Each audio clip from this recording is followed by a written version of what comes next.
She smiled when she saw me. Actually smiled.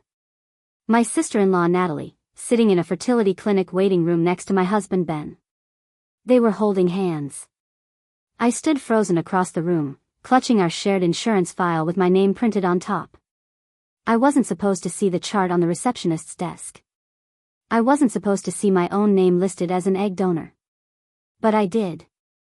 The clipboard sat there facing me, black ink on white paper, spelling out a betrayal I couldn't process. My eggs. My genetic material. Given to them without my real knowledge or consent. The lavender air freshener made my stomach turn. Ben looked up and saw me. His face went white. Natalie's smile disappeared. And I knew in that moment that everything I thought I knew about my life was a lie. Ben stumbled over his words trying to explain. Natalie stood up slowly, her hand protectively on her stomach. The receptionist vanished into a back room. "We were going to tell you," Ben said, his voice shaking. My ears started ringing. My fingers went completely numb. I couldn't feel the insurance folder anymore. Natalie looked radiant, glowing with early pregnancy. I felt like I was drowning in that sterile waiting room. They'd used me like a resource, like I was a commodity instead of a person. And the worst part was how relieved they looked now that it was finally out in the open. Like this secret had been a burden they were glad to shed. I turned and walked out without saying a word. I made it to the parking lot before I threw up between two cars. My name is Kate. I threw up until my stomach was empty, then dry heaved while gripping the side mirror of a stranger's car. I could still smell the waiting room, lavender air freshener mixed with cheap hand sanitizer. That's when the full realization hit me like a physical blow. This wasn't just betrayal. This was theft. Medical theft. Someone had taken my eggs, my DNA, my potential children. And the two people I trusted most in the world had orchestrated it. My husband and my brother's wife had conspired to steal motherhood from me. I sat down on the curb in that parking lot, my vision blurring with tears, and understood that my entire life had just shattered. Everything I thought was solid ground had turned to quicksand beneath me. I drove home in a daze and went straight to our kitchen junk drawer. I pulled everything out frantically until I found what I was looking for, paperwork from 2 years ago. Anonymous donor consent form was printed across the top. Ben had told me it was part of a blood drive study for his company's insurance benefits. He'd handed it to me after dinner one night while I was distracted, checking work emails on my phone. I'd signed it without reading the fine print. Now I read every word carefully. Voluntary egg donation for fertility purposes. The words swam before my eyes. I'd signed away my genetic material thinking I was helping with a routine medical study.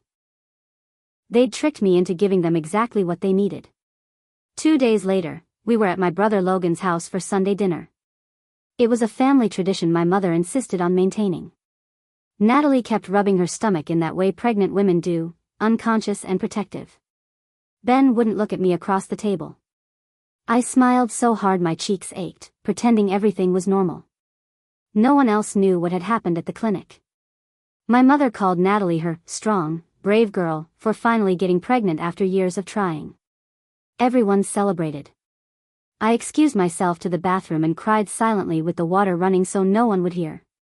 When I came back out, they were all laughing at something Logan said. I sat down and pushed food around my plate, invisible as always. 3 weeks later, Natalie asked me to help design the nursery.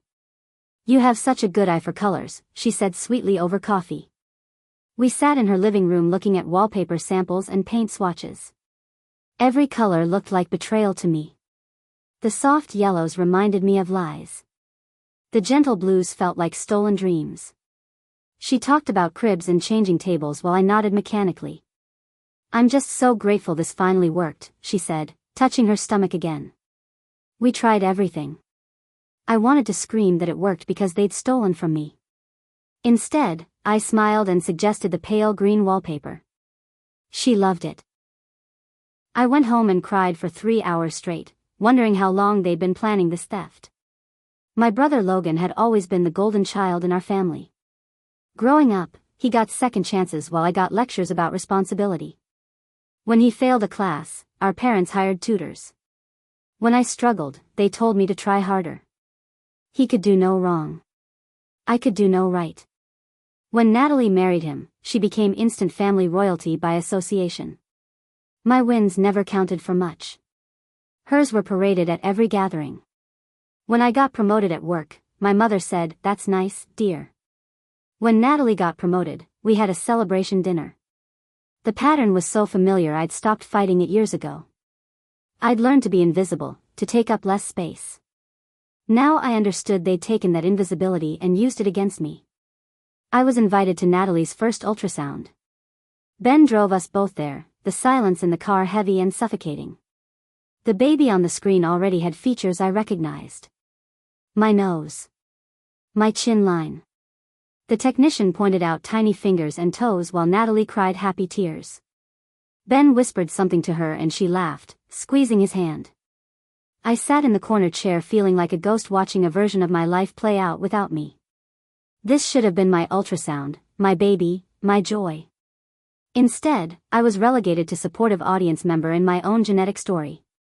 The technician asked if I wanted to see the screen better. I said no and stared at the floor until it was over. Mother's Day arrived and my family gathered for brunch at an expensive restaurant.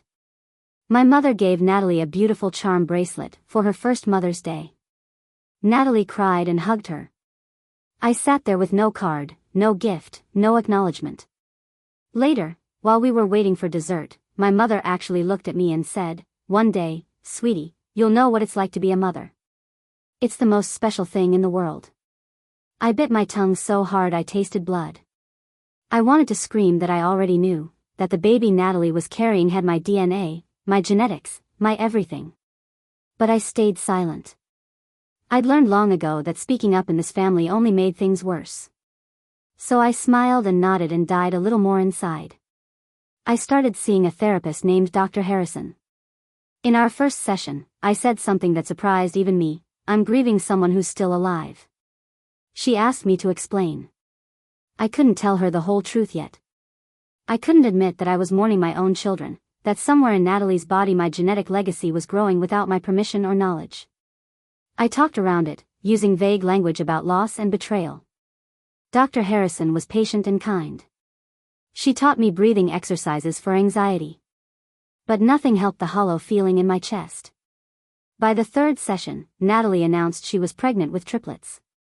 3 babies. 3 pieces of me being carried by someone else. The grief multiplied by 3 overnight. I saw the birth announcement on social media before anyone called me. Ben had posted it at 6 in the morning. "Our miracle triplets are here. Welcome Emma, Riley, and Grace."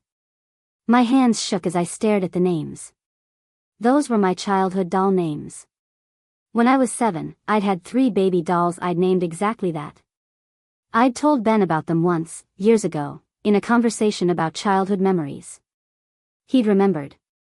He'd given my names to children who were genetically mine but legally theirs. The cruelty of it took my breath away. They hadn't just stolen my eggs. They'd stolen my dreams, my memories, my entire imagined future. I blocked Ben on everything and didn't answer when Logan called to share the good news.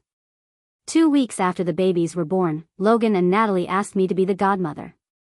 They presented it like it was a sweet surprise, a special honor they were bestowing. "Since you're practically family," Natalie said, laughing while holding all 3 babies in a practiced arrangement. The irony was suffocating. I was more than family. I was their biological mother. But I couldn't say that.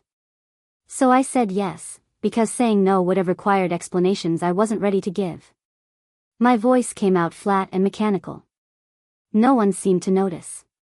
They were too busy cooing over the babies, taking photos for social media, celebrating the miracle of modern medicine. I held Emma for exactly 30 seconds before handing her back, terrified of the emotions flooding through me. My marriage died quietly over the next few months. Ben and I stopped speaking beyond necessary logistics. I slept on the couch. He slept in our bedroom like a man who thought he'd done something noble and misunderstood. One night during an argument, he threw words at me like weapons. "You said you never wanted kids anyway." I stared at him in disbelief. "No," I corrected, "I said I didn't want them yet. There's a difference between not ready and never." But he couldn't hear the distinction. To him, my temporary hesitation had been permission to steal my biological future. We separated officially 3 months after the triplets were born. No one asked why. Everyone assumed it was mutual, that we'd simply grown apart. Ben moved into a condo downtown. I kept the house and the insurance paperwork I'd finally learned to read properly. I bought DNA testing kits online. 3 of them, shipped discreetly to my house. I swabbed my cheek carefully, following the instructions exactly. Then came the hard part, getting samples from the babies. I felt like a criminal, but Natalie had actually made it easy. She'd given me a lock of hair from each baby, carefully labeled and placed in tiny envelopes in keepsake books. For memories, she'd said when she handed them to me at a family dinner. Since you're their godmother. I'd taken them home and cried. Now I used them for something she never intended. I mailed all 3 tests and waited. The results would take 2 weeks. Those were the longest 2 weeks of my life. The results came back exactly as I knew they would. 100% genetic match across all 3 children. I wasn't just the egg donor. I was the biological mother in every scientific sense. Emma, Riley, and Grace had my DNA running through every cell in their tiny bodies. I sat at my kitchen table staring at the results for hours, crying and laughing and feeling completely unmoored. They were mine. Legally they belonged to Logan and Natalie, but biologically they were my daughters. My children. The ones I'd supposedly signed away without understanding what I was really agreeing to. I made copies of everything and scheduled an appointment with a lawyer. I didn't know what I wanted yet. But I knew I needed to understand my options and my rights. The lawyer's name was Patricia. She was quiet, smart, and read legal fine print like she was born for it. She reviewed everything I brought, the original consent form, the DNA results, the timeline of events, the insurance paperwork. When she finished, she looked at me seriously. What they did wasn't technically illegal, she said carefully. You signed consent, even if you were misled about what you were consenting to. But morally? Ethically? This is a bloodbath. She explained my limited options. I could try to sue for fraud, but it would be expensive and traumatic. Or I could build a different kind of case, one based on truth and disclosure. Document everything, she advised. Every interaction, every conversation. Build your story carefully. You might need it someday. We started planning, though I wasn't sure yet what we were planning for. Thanksgiving dinner that year was tense. Logan had too much wine and started bragging about updating his will. Everything goes to my kids now, he announced proudly, gesturing vaguely with his glass. Have to protect the next generation. I asked carefully, casually, and if something ever happened to both of you? Who would take care of them? Natalie laughed, completely relaxed. That's what godmothers are for, right? She smiled at me. Logan nodded in agreement. We actually put that in the will, he said. You're named as guardian if anything happens to us. The words hung in the air. I was the backup plan, the insurance policy, the person who would raise my own biological children if their legal parents died. The irony was so thick I could barely breathe through it. I read through the custody clause in their will carefully. My lawyer Patricia had obtained a copy through legal channels. In very specific language, Natalie and Logan had named me as custodial guardian in the event of their death. It was meant as an honor, a sign of trust. They had no idea they'd just handed me legal documentation that could be very important someday. Patricia flagged it immediately. This is significant, she said. Combined with the DNA evidence, if anything ever happened to them, your claim would be strong. I was clear with her, I don't wish them harm. I would never hurt them or hope for something bad to happen. She nodded. I know. But you need to understand your position. You're not powerless here. Not anymore. We continued building my case, not for custody, but for truth. A journalist named Teresa contacted me after I'd spoken briefly at a medical ethics conference. She was writing a long-form piece about fertility fraud and deception in reproductive medicine. We met for coffee and I told her my story off the record, with no names attached. I showed her the paperwork, the DNA results, the timeline. She listened carefully, taking notes. When I finished, she sat back and looked at me seriously. "If you ever want to go public with this," she said, "I'll help you do it right. Your story deserves to be heard." I wasn't ready yet, but I kept her card. Someday, when the time was right, I would tell the truth. Not for revenge, but for other women who might be in similar situations. For clarity. For justice. I launched a nonprofit called Right to Know. It supported people who'd been used or misled in reproductive decisions. The mission was simple: transparency, education, and advocacy. I didn't tell my story publicly yet, but I worked behind the scenes helping others. I spoke at conferences about informed consent and medical ethics. I testified before state legislative committees about reproductive rights. The work was quietly powerful. Word spread slowly through medical and legal communities. Other women found me, sharing stories of deception and stolen agency. Each story strengthened my resolve. I was building something bigger than my personal pain. I was creating change that might protect others from what happened to me. The foundation grew steadily, funded by grants and small donations from people who believed in the cause. 2 years after I started the foundation, I was invited to speak at a women's leadership summit. It was a big venue, 500 people in the audience. I'd been preparing for weeks, crafting my speech carefully. Natalie was in the third row. My mother sat beside her. I saw them as I walked on stage. My heart pounded, but my voice stayed steady. I told my story without using names. But I included enough specific details that anyone who knew me would understand. The signed consent I didn't really read. The discovery at the clinic. The triplets with my genetic code. The theft of motherhood disguised as family planning. My voice didn't shake once. When I finished, the applause was thunderous. Natalie's face was white. My mother was crying. Everyone finally saw the truth, and it was ugly. Natalie confronted me in the parking lot after the speech. "You humiliated us," she said, her voice shaking with rage. People walked past us, pretending not to listen. I looked at her calmly. "You never gave me the chance to be honest first," I replied. "You stole from me and expected me to stay silent forever." Logan appeared then, his face red. He tried to defend Natalie, to explain their reasoning. I held up my hand. "I don't want explanations anymore. I want acknowledgement." My mother stood nearby crying, finally understanding what her golden child had done. The family fracture was complete and visible. There was no going back from this. The truth had been spoken publicly, and everyone had to live with it now. I walked away from them and didn't look back. Emma, Riley, and Grace were 7 years old when they found me at the park near my house. They rode their bikes up to the bench where I sat reading. They'd been told I was special, some kind of honorary family member who cared about them deeply. One of them, Emma, tilted her head studying my face. "Do we look like you because you're our aunt?" she asked. The other two leaned in, curious. I knelt down to their eye level. The words came out before I could stop them. "You look like me because I'm your mom." The truth, simple and devastating. They stared at me, confused. Natalie saw us from across the park. She called them sharply.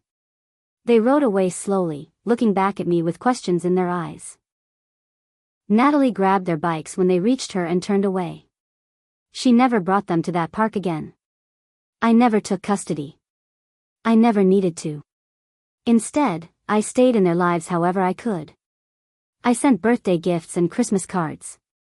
I showed up at school plays when Natalie couldn't stop me. I built relationships with my daughters slowly, patiently, based on love instead of lies. As they grew older, the resemblance became undeniable. Other parents at school events would comment on how much the girls looked like me. Natalie would change the subject quickly. When the girls turned 12, Emma asked me directly. We were alone at a coffee shop.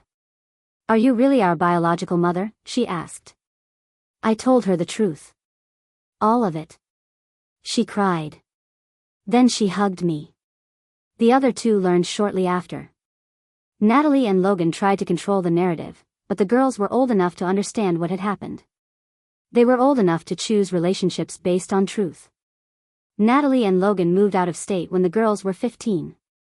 They wanted a fresh start, away from family complications and uncomfortable truths. The girls refused to go. They chose to stay with me, to live in the home I'd built for myself after the divorce. The custody transfer was quiet and legal. Logan and Natalie couldn't fight it without exposing everything publicly. Ben had remarried by then, living a different life far away from the chaos he'd helped create. But me? I stayed. I became the mother of 3 girls I'd never planned to have, raising them with truth, dignity, and a voice no one could silence again. I was never erased. They tried to write me out of the story, but biology and love wrote me back in. Emma, Riley, and Grace called me Mom now. Not legally at first, but eventually even that changed.